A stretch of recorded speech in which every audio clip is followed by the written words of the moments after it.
요즘 우리 아이들이 뭐 초등학생이건 중학생이건 고등학생이건 우리 아이들이 자는 시간과 학교에 있는 시간 빼고 가장 많이 시간을 보내는 것이 무엇인지 혹시 아십니까?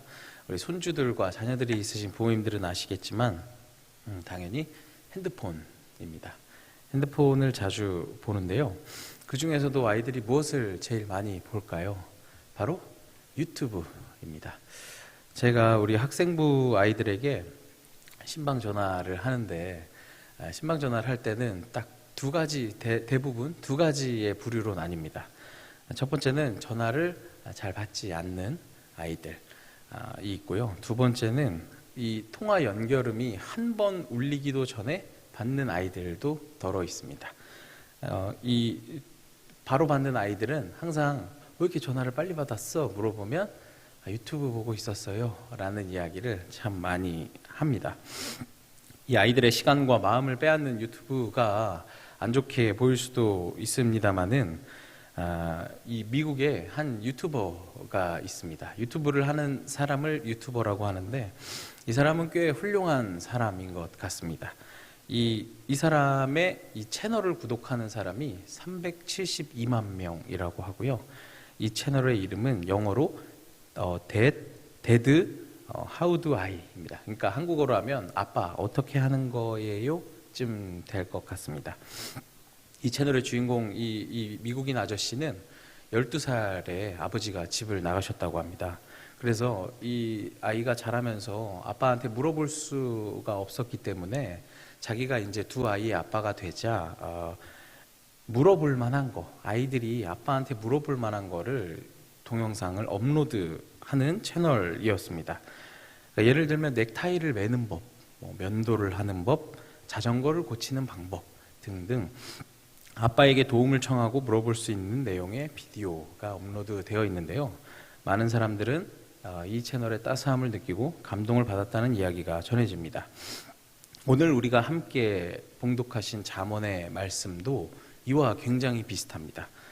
여기 있는 화자는 아버지입니다. 내 아들아 라고 부르며 자녀에게 권면, 가르침을 전하고 있습니다.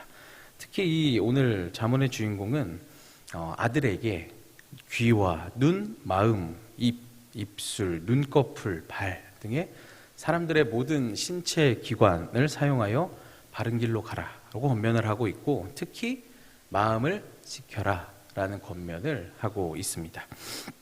그렇다면 오늘 이 아버지가 아들에게 말하는 마음을 지켜라 라고 했던 그 마음은 어떤 것을 이야기하는 것일까요?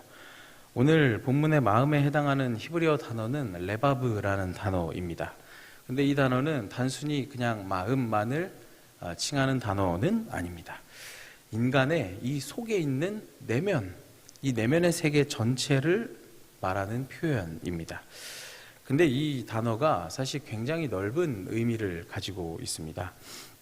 일반적으로 우리가 생각하기로는 이 마음이라 그러면 우리 이 속사람 안에서 활동하는 장소 혹은 생각의 장소 아니면 제가 이렇게 행동을 하는 밖에 이제 보여지는 행동을 하는 그런 결정 혹은 이걸 할까 말까 고민 이걸 하면 나에게 무슨 도움이 될까 이런 생각 이런 거를 하는 장소에 대한 그 뜻도 있고 특별히 구약에서는 이 마음은 이 사람 전체를 이야기할 때도 있습니다. 이른바 전인격, 좀 어려운 단어일지 모르지만 전인격을 의미하는 단어이기도 한 것입니다. 이른바 지정의가 포함되어 있는 것을 구약에서는 마음이라고 이야기합니다. 한 사람의 지성과 감정과 의지를 포함하는 단어가 바로 마음인 것입니다. 그래서 신명기 6장 5절에서는 이렇게 하나님께서 말씀하십니다. 너는 마음을 다하고 뜻을 다하고 힘을 다하여 내 하나님 여호와를 사랑하라. 이것은 단지 작은 마음만 가지고 하나님을 사랑하라는 뜻이 아니라 그 사람 전체가 그 사람의 전 인격으로 하나님을 사랑하라는 뜻임을 우리는 알 수 있습니다. 그렇다면 마음이 이러한 뜻이 있다면 우리는 왜 마음을 지켜야 하는 것일까요? 그것은 바로 22절의 말씀처럼 그것이 얻는 자에게 생명이 되며 온 육체의 건강이 되기 때문입니다. 생명을 얻을 수 있기 때문입니다. 근데 항상 히브리어는 이 단어에 굉장히 다양한 뜻들이 존재합니다. 이 생명도 마찬가지입니다. 이 구약에서 다양한 의미로 사용되었는데 대표적으로는 잘 살다, 번성하다 라는 뜻도 있고 안전함이 계속되다, 내가 아직 살아있다, 건강을 회복하다, 생기가 있다 등등 수많은 의미로 이 생명이란 단어가 사용되었습니다. 고로 이 아버지의 가르침을 따르는 이유, 우리가 마음을 지켜야 하는 이유가 무엇입니까? 단순히 살아있는 것을 넘어서서 번성하고 잘되고 회복되고 안전함도 계속되고 하나님께서 주시는 생명력이 넘치기 때문입니다. 그러나 이 22절에서 굉장히 중요한 단어가 하나 있습니다. 얻는 자에게 라는 단어입니다. 얻는 자에게. 여기서는 이 가르침을 받는 사람, 듣는 사람이 아니라 얻는 사람에게 생명이 된다라고 이야기하고 있는 것입니다. 이 얻는 자라는 것은 이런 뜻이 있습니다. 열심히 그것을 찾고 그것을 위해서 노력하고 실천하려고 하는 사람, 이러한 사람들을 이야기합니다. 적극적인 의미가 담겨 있는 것입니다. 그래서 이러한 마음을 지키라라는 권면이 있다면 이 권면을 찾으려고 노력하고 내 것으로 만들고 실천하고 노력하는 사람을 이야기하는 것입니다. 이러한 마음을 지키라는 명령에 따르고 지키기 위해서 실천하시고 노력하시는 저 여러분들 되시기를 바랍니다. 그렇다면 마음을 지키라라는 권면을 하는데 실제적으로 어떻게 지킬 수 있는가에 관한 이야기입니다. 여기 잠언에서 이 아버지는 사랑하는 아들에게 23절과 같이 권면하죠. 모든 지킬 만한 것 중에 더욱 내 마음을 지키라, 이렇게 명령합니다. 근데 이 잠언의 말씀은 히브리어로 써 있기 때문에 해석하는 방법에 따라서 세 가지의 해석 방법이 나올 수 있습니다. 첫 번째는 무엇이냐면 지켜야 할 모든 것으로부터 너의 마음을 지켜라입니다. 이해되십니까? 지켜야 할 만한 수많은 것이 있는데 내 마음을 공격해오는 많은 것들이 있는데 이것으로부터 너의 마음을 지켜라는 의미인 것입니다. 우리 삶 가운데 찾아오는 시험과 시련, 고통과 고난, 유혹과 상처들로부터 우리는 마음을 지켜야 하는 것입니다. 어떻게 지킬 수 있습니까? 빌립보서 4장 6절에서 7절을 보면 이렇게 이야기합니다. 아무것도 염려하지 말고 다만 모든 일에 기도와 간구로 너의 구할 것을 감사함으로 하나님께 아뢰라. 그리하면 그리스도 예수 안에서 너희 마음과 생각을 지키시리라. 아멘. 기도와 간구로 하나님께 감사로 아뢰고 맡기고 순종할 때에 나의 마음을 지켜주신다 이야기하고 계십니다. 지금은 은퇴하셨지만 너무 유명한 김동호 목사님의 설교에는 이런 말씀을 하신 적이 있습니다. 하나님께서는 은혜를 곳곳에 숨겨두셨고 사탄은 곳곳에 상처를 잘 보이는 곳에 뿌려둔 것 같다. 은혜 받기는 쉽지 않지만 상처받기는 너무나 쉽다. 인생은 은혜와 상처 사이의 전쟁이다 라는 이야기를 하셨습니다. 우리의 마음은 상처를 받기는 참 쉽지만 은혜를 받는 것은 참 어렵다는 이야기입니다. 그럼에도 불구하고 우리는 이러한 어려운 순간에 우리의 마음을 지키고 하나님의 은혜를 찾아야 하는 줄로 믿습니다. 그래서 찬송가 429장의 제목은 세상 모든 풍파 너를 흔들어 라는 찬양이 있습니다. 풍파가 너를 흔들어 약한 마음 낙심하게 될 때에 내려주신 주의 복을 세어보아라 입니다. 마음을 지키기 어려운 그 순간에, 상처의 순간에 하나님께서 허락하신 그 은혜와 도움을 기억해 보시며 마음을 지키시기를 바랍니다. 두 번째 할 수 있는 해석은 모든 지킬 것을 동원하여 내 마음을 지키라입니다. 마음을 지킬 때 모든 수단과 방법을 강구해서 너의 마음을 지켜라 라는 이야기입니다. 우리에게 어떤 수단이 있습니까? 앞에서도 이야기했지만 기도와 간구입니다.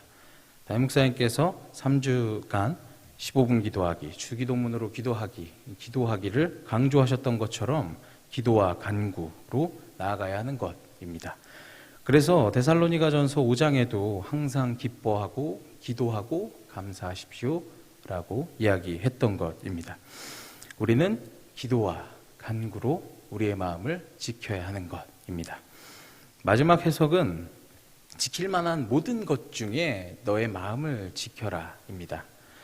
우리가 지켜야 할 것이 사실 굉장히 많습니다. 우리의 건강도 지켜야 됩니다. 우리의 주어진 시간도 잘 지켜야 됩니다. 또한 저 같은 경우에는 저의 가정도 잘 지켜야 합니다. 나의 재물 그리고 우리의 감정도 우리가 잘 지켜야 합니다. 우리 삶에 지켜야 할 것들이 너무나 많지만 성경은 이 모든 것을 제쳐두고 마음을 지키라고 명령합니다. 왜 그렇습니까? 생명의 근원이 여기에서 나기 때문입니다. 22절에서 살펴본 그 생명이 마음에서 나오기 때문이라는 사실입니다. 그러나 이 생명은 우리가 그저 하루하루 살아가는 것만을 의미하지 않습니다. 하나님께서 하라는 것은 하고 하지 말라는 것은 하지 않는 그런 삶, 하나님의 뜻대로 살고 이웃을 사랑하는 삶, 다른 사람들에게 그리스도인으로서 모범이 되는 삶, 이 번성하고 앞서서 본 것처럼 번성하고 활기차고 잘되고 건강하고 생명력이 넘치는 삶, 이러한 삶을 살 수 있는 그 힘, 근원이 마음에서부터 온다라는 것입니다. 왜 근데 마음에서 나옵니까? 너무나 당연하게도 마음이 없이는 우리 삶에서 실천하기가 매우 어렵기 때문입니다. 우리의 생활, 우리의 생각, 언어, 행동, 우리의 실천 모든 것이 마음에서부터 나오기 때문입니다. 그렇기 때문에 우리는 우리의 마음을 그 어떤 것보다 가장 소중하게 지켜야 하는 것입니다. 사랑하는 성도 여러분, 마음을 잘 지키고 계십니까? 여러분의 내면을 잘 지키고 계십니까? 나쁜 생각들, 유혹들로부터 우리의 마음을 지키고 바른 판단, 바른 행동을 위해서 노력하고 계십니까? 이러한 질문에 당당하게 그렇습니다 라고 대답하실 수 있는 저와 여러분들 되시기를 소망합니다. 마지막으로 우리가 함께 봉독하신 이 잠언 전체의 말씀을 잠시 아우르자면, 이 오늘 잠언은 모든 신체 기관을 사용하여 권면을 하고 있음을 우리는 알 수 있습니다. 귀와 눈, 마음, 눈, 발, 많은 기관들이 나옵니다. 이러한 신체 부위 하나하나 거론하며 권면했던 것에는 이유가 있습니다. 우리 몸에 수많은 지체가 있는데 이 모든 지체가 하나님 앞에 합당하게 사용되어야 하는 것을 보여주고 있는 것입니다. 다른 기관이 다 하나님 앞에 순종하지만 나의 손이 나쁜 짓을 한다든지, 다른 기관은 다 하나님을 따라가지만 나의 입이 나쁜 이야기를 한다든지, 이런 것은 안 된다라는 사실입니다. 작은 지체조차도 하나님 앞에 선하게 거룩하게 되기 위하여 노력해야 하는 것입니다. 내가 눈으로 무엇을 보는가, 귀로는 어떤 것을 듣는가, 입으로는 어떤 이야기를 하는가, 내 손으로는 어떤 일을 하고 있는가. 하나님 앞에 선하게 거룩하게 되어지기 위해 노력해야 하는 것입니다. 또한 이 모든 지체, 이런 기관, 신체 기관들은 우리를 상징하기도 합니다. 고린도전서 12장 27절에는 이렇게 이야기합니다. 너희는 그리스도의 몸이요 지체의 각 부분이라.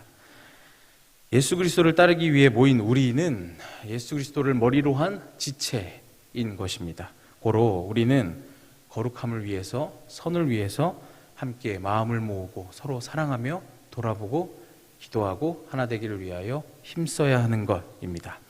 이러한 사실을 기억하셔서 하나님 앞에 마음을 잘 지키시고 모든 삶의 부분에 있어서 작은 지체까지도 선하고 거룩하여지기를 위해 노력하시는 저와 여러분들 되시기를 소망합니다.